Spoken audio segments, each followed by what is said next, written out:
Hello kids, today's story is The Gum Chewing Rattler by Joe Hayes, illustrated by Antonio Castro. When I was a kid growing up in Arizona, I used to love to chew bubble gum. I always had a big, juicy wad of bubble gum in my mouth. I'm not talking about one piece of bubble gum. I would put 2 or 3 pieces of gum in my mouth at once. I even put 6 or 7 pieces of bubble gum in my mouth at the same time.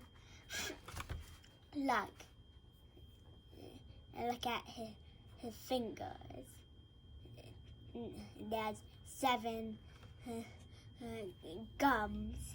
Wow, that I can't put 7 gums in my mouth at once. I would be chomping away on bubble gum all the time, even when I was in school. My teacher would see the wad in my mouth and snap, "Get rid of that gum." I had to take the gum out of my mouth and wrap it in some paper and throw it in the waste basket. I didn't really care. I always kept another package of bubble gum right in my shirt pocket. Look at the bumps of the bubble gum.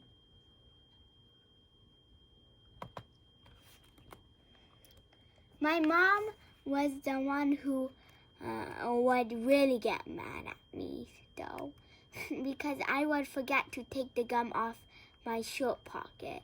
I'd throw my shirt in the wash with all of the other dirty clothes.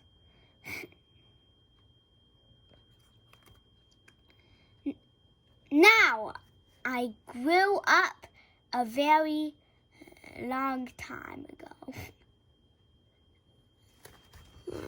And my mom had one of those old-fashioned Ringer washing machines. Her washing machines didn't spin.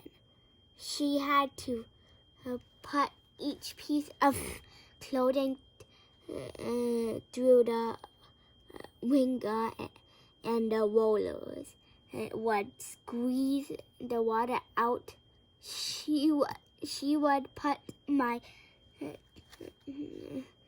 shirt through the Ringer, and the rollers would squish the bubble gum right into the clothes and make a big gunky stain all around the pocket.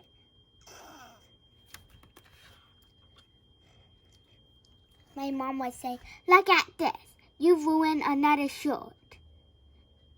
But then one day something happened that changed her mind, and she never got mad at me again for carrying gum in my shirt pocket. That day I was walking around out in the desert, kind of daydreaming, chomping on my bubble gum and not paying attention to where I was going. And I stepped right on a rattlesnake's tail. Look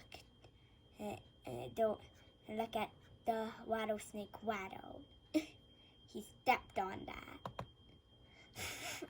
The snake couldn't rattle and warn me because I was standing on his tail.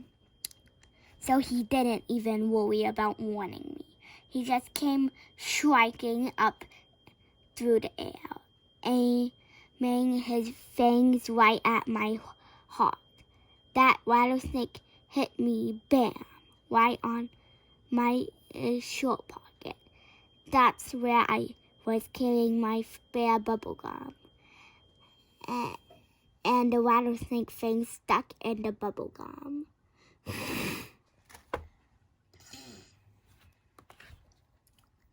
There I stood with my foot on the rattlesnake's tail and with his fangs stuck in my short pocket. He was thrashing around and whipping against me. I was so scared I couldn't even move. I just froze there staring into his beady little eyes.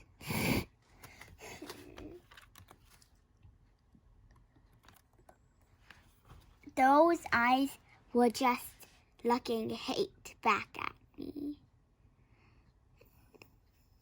The snake started working his jaws all around, trying to get his fang out of the gum so he could get back at me and really bite me for good. But of course, as the snake was look at the snake chomping on the gum. Working his jaws around and trying to get his fangs out of the bubble gum. The gum kept getting softer and softer. The next thing I knew, there was a little pink bubble coming up out of the rattlesnake mouth. It got bigger and bigger till it was twice and maybe 3 times the size of a basketball. I got up all of my courage. I brought my hand up slowly and pop. I broke the bubble. Look, the snake is blowing the bubble. The snake went flying back his head, hit on a rock, and it knocked him out cold. But that didn't take all my courage. I fainted.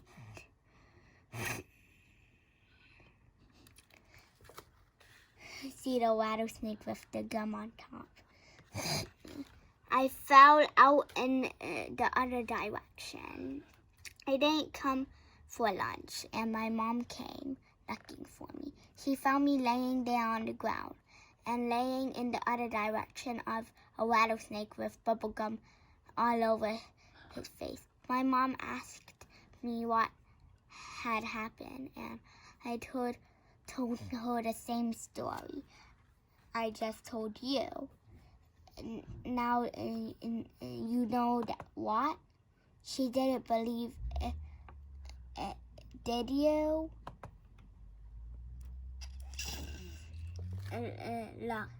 Look at the snake. It's still blowing. It's blowing another bubble. That's the end of our story today. Please subscribe to our channel. I hope you like it.